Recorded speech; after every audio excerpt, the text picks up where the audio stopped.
food concept in the first week of June, so hopefully many of you will get to try that.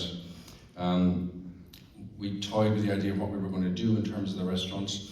We have our executive chef Alberto, who's been with us 11 years, fantastic executive head chef. I'm sure many of you will meet him today. But we decided in the end that we just were going to go with a really, really good Irish restaurant offering, as Suzanne mentioned earlier, the best of beef, the best of fish. We have the best of products here in Ireland, so I think it's vitally important for us to work with our local suppliers. So that's our strategy really going forward. As I said, our restaurant will focus on good Irish food with a modern twist, but very much supporting local suppliers.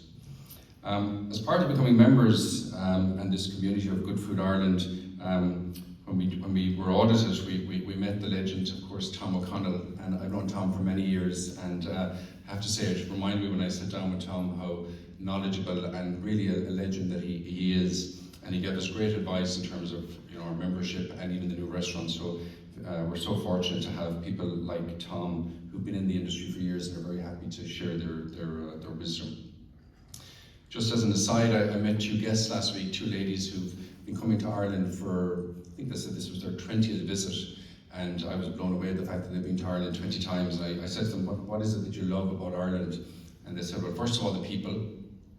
Secondly, the weather, which surprised me a bit, but coming from Germany, but they said they don't like sun holidays, they love the weather here. And thirdly, they said the food.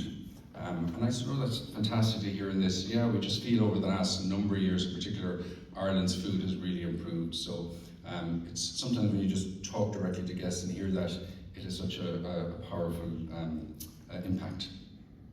So really that's it for me. Delighted to see you